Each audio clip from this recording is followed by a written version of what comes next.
Hello বন্ধুরা, চলে এলাম তোমাদের মাঝে অনুরাগের ছোঁয়া ধারাবাহিকের আজকের আপডেট ভিডিও নিয়ে।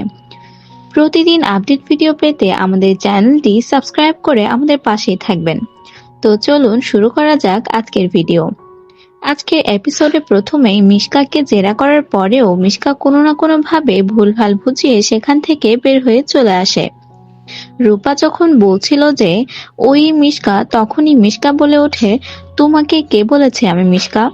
তখন রূপা বলে, মা বলেছিল তুমি মিশকা, তাই আমি বলেছি। তখন মিশকা বলে, না আমি মিশকার বোন তেজকা। আমার বোন খারাপ হলে কি আমিও খারাপ চাইবো নাকি? আপনারা আমাকে কেন এভাবে ব্লেম করছেন? তারপর মিশকা আসি বলে সেখান থেকে চলে যায়।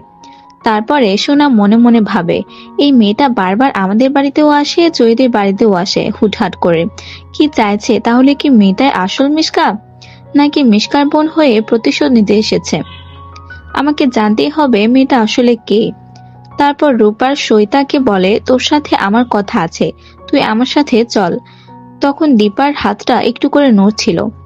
রূপাকে নিয়ে এসে তার দিদা তাকে বলে, তুই সত্যিটা সবাইকে কেন বলে দিচ্ছিস না? কাকে তুই এত ভয় করছিস? ওই মিশকা না তিস্কা? ওকে সবাইকে সবকিছু বলে দে।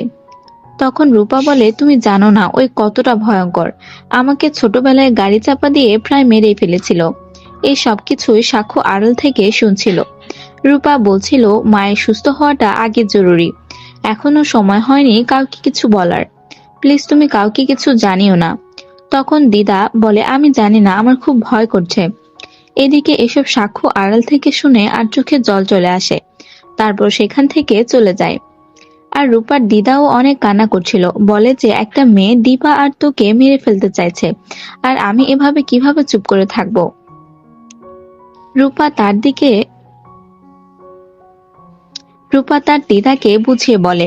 তারপর সই আর কিছু বলে না। রূপা হুট করে একজনকে ফোন করে বলে, তুই কি আমার সাথে দেখা করতে পারবি? তারপরে রূপা বাইরে বের হতে চায়। সবাই বলে, তুমি কেন এখন বের হতে চাচ্ছ? সেখানে সাক্ষ্য বলে, তোমার এভাবে হুটহাট করে বাইরে বের হওয়া ঠিক হবে না।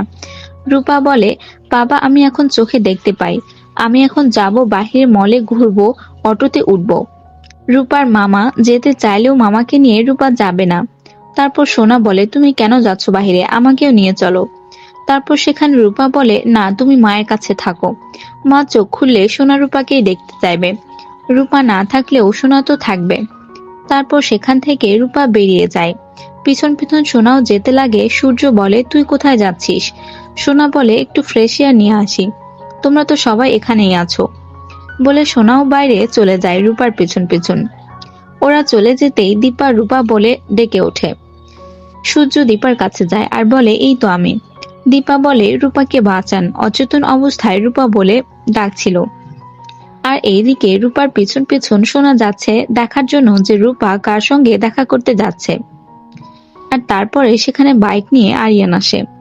আর সোনা তো সেটা দেখে অবাক হয়ে যায়, আর সোনার চোখে জল চলে আসে। আরিয়ানের সঙ্গে দেখা করতে তুমি এসেছো জয়ী? এইদিকে রূপা আরিয়ানকে বলছিল, তুই কি আমাকে একটা হেল্প করবি? আমাকে একটা জায়গায় নিয়ে যেতে হবে। আমি যদি 15 মিনিটের মধ্যে না বের হই, তাহলে তুই পুলিশকে ফোন করবি। আরিয়ান বলে, কিন্তু কেন? তুই কার কাছে যাবি, কেন যাবি? রূপা বলে, আমার কাছে সময় নেই, তুই আমাকে প্লিজ এই হেল্পটা কর। হেল্প তো করতেই পারি, আচ্ছা তাহলে চল। বলে দুজন বাইকে উঠে চলে যায়। আর এটা দেখে সোনা খুব কষ্ট পায় আর বলে, আরিয়ানকেও কেড়ে নিল, আর আরিয়ানও চলে গেল রূপার সঙ্গে। সোনা কান্না করতে করতে ভাবে যে কেন করলো ওই আমার সাথে এটা। তখন তখনই গাড়ি নিয়ে সাক্ষ্যবাবু সেখানে চলে আসে। সোনাকে বলে, তুমি বাড়ি যাও, আমি ওদেরকে দেখছি। বলে তাদের পেছন পেছন সেখানে যায়। রূপা আর আরিয়ান একটা জায়গায় দাঁড়ায়, আর রূপা বলে, তুই এখানে থাক, আর আমি তোকে যা যা বলেছি তুই সেটাই করবি। আর আমার যদি কিছু হয়ে যায় তাহলে আমার ফ্যামিলির লোকজনকে বলিস আমি ওদেরকে খুব ভালোবাসি। এই বলে রূপা ভেতরে চলে যায়। কিন্তু আরিয়ান কোনো রিস্ক না নিয়ে যা হবে দেখা যাবে ভেবে আরিয়ানও ভেতরে যায় রূপার পেছন পেছন। এদিকে দীপা অসুস্থ অবস্থায় উত্তেজিত হয়ে পড়ে। সূর্য তখন দীপাকে একটি ইনজেকশন পুশ করে আর তারপরে ডক্টরকে কল করে আসতে বলে। তখনই দীপা বলছিল, ডাক্তারবাবু রূপাকে বাঁচান। সূর্য কান্নাকাটি করছিল আর সাক্ষর মাকে বলছিল দীপা ভাবছে রূপাকে এখন আমি বাঁচাতে পারবো, কিন্তু আমি তো পারিনি। তখনই সাক্ষর মা সূর্যকে সব বলতে চেয়েও আর বলল না। সোনা এসে মায়ের কাছে বসে কান্না করছিল আর বলছিল কিছু ঠিক হবে না, সব শেষ হয়ে যাবে, আমাকে কেউ ভালোবাসে না। সূর্য রেগে গিয়ে বলে ওর জন্য আমি আমার লাইফের সবার থেকে স্যাক্রিফাইস করেছি, তারপরেও বলে ওকে কেউ ভালোবাসে না। আর এইদিকে সাক্ষর রূপাকে খুঁজছিল। তখন সাক্ষর মা ফোন করে আর বলে জয়ীকে পেলি? সাক্ষ্য বলে না জানি না আমি, তবে চিন্তা করো না, আমি জয়ীকে নিয়েই ফিরবো। তারপরে রূপা মিশকার বাড়িতে ঢোকে। সেখানে ঢোকে সে সব জিনিস এলোমেলো দেখে। তারপরে টিভিতে একটা বার্থডে ভিডিও চালু হয়। সেখানে মিশকা আর টিস্কার বার্থডে ছিল। কিন্তু রূপা তো এটা বিশ্বাস করবে না। সে জোরে জোরে ডাকছিল যে মিশকা সেন, তুমি কোথায়, বেরিয়ে এসো। তুমি আবার আমার চোখে ধুলো দিতে পারবে না, আমার পরিবারের কোনো ক্ষতি হতে আমি দেব না। এদিকে আরিয়ান রূপাকে খুঁজছিল ভেতরে এসে। তার সাথে সাথে সাক্ষ্য চলে আসে। রূপা রুমের ভেতরে গিয়ে আলমারি খুলতে মিশকা পড়ে যায়। আলমারির ভেতরে ছিল মিশকা। রূপা তো অনেক অবাক হয়ে যায়। আর এখানেই শেষ হয়ে যায় আজকের পর্ব।